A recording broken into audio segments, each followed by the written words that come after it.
Have you ever wondered ano ang itsura ng sundo? My lolo, kapatid ng real lolo ko, was an alcoholic, died a few years ago.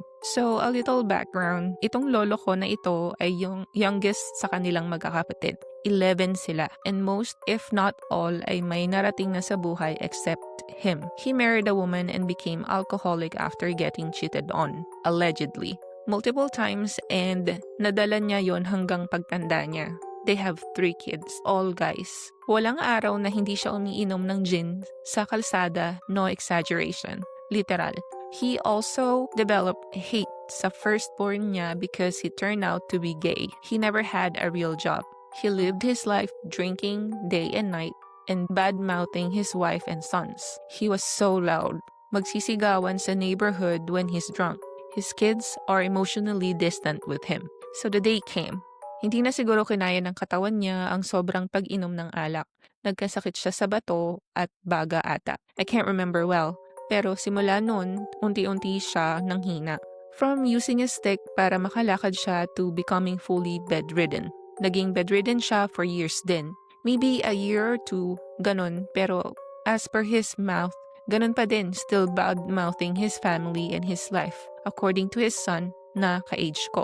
He would always talk about how much he hated marrying his wife and having a family because it fully destroyed him. So one night, we were playing outside around 8 p.m. Lumabas yung isang anak niya na nanghihingi ng tulong. Hinahanap yung papa ko at mga tiyuhin namin. We asked why. Ang sabi niya, biglang hindi na huminga si papa. Everyone rushed sa bahay nila. Pati mga chismosong kapitbahay na hindi naman family andon lahat. I can't forget his face. Still fresh from death. Jaw open, eyes closed na parang it was filled with worries. Basta I can't explain. Tumawag na ng Kyoge, yung mag-aasikaso ng bangkay. So lahat kami nasa labas. Tapos kunento niya kung anong nangyari. Kumakain lang daw siya sa lamesa nila nang bigla na lang daw nagsisigaw ang papa niya ng, "Wag! Alis! Alis!" Hindi na daw yun pinansin dahil lagi naman daw nagtatantrums yun. Hanggang sa umiyak daw yung papa niya at nagsisigaw. Name ng son. Sobrang laki nila. Paalisin mo sila. Habang humahagulgol daw, pero he didn't pay much attention at tumuloy lang sa pagkain.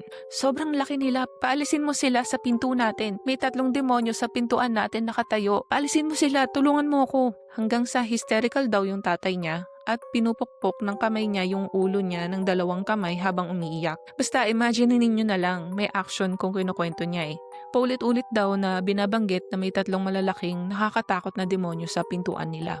Tapos, nung nilapitan niya daw at tinanong kung ano ba yon kasi he was thinking na his bedridden father was just throwing another tantrum, sinabi daw ng papa niya na nasa pintuan pa din ang 3 sobrang laking demonyo at natatakot daw siya. He never mentioned anything about horns, if I remember correctly. Tapos bigla daw sumigaw na, "Papalapit na sila, ayun na sila." He went back to eating daw habang nilalamutak daw ng papa niya ang mga mata niya. Tapos hinahampas ng 2 kamay ang ulo niya habang umiiyak at binabanggit na papalapit na daw ang mga demonyo. He then stopped crying and shouting. Nilapitan niya daw ulit ang papa niya. Then he noticed na parang hindi na daw humihinga. Kaya napatakbo siya sa labas para humingi ng tulong. He died. What's sad is, after months nung libing niya, they found a letter written by his father na hindi niya din daw alam paano naging ganon kinahinatnan ng buhay niya at ng pamilya niya, na nanghihingi daw siya ng tulong sa mga kapatid niya at walang gustong tumulong. Na gusto daw niya sana talaga na makapag-aral man lang noon pero wala na ang mga magulang nila at may kanya-kanyang pamilya na ang mga kapatid niya. Na sobrang nagsisisi daw siya na hindi niya naalagaan ng mga anak niya at ang asawa niya. Nakalagay din sa letter daw na yon na nanghihingi siya ng tawad sa mga anak niya dahil hindi siya naging mabuting ama at asawa. It was kinda sad then. Maybe he's been through so much that he couldn't handle depression kaya he became an alcoholic. Yeah. At least he wasn't suicidal, ano? Yeah. He is depressed, pero it's not suicidal. Pero it's still not a life worth living.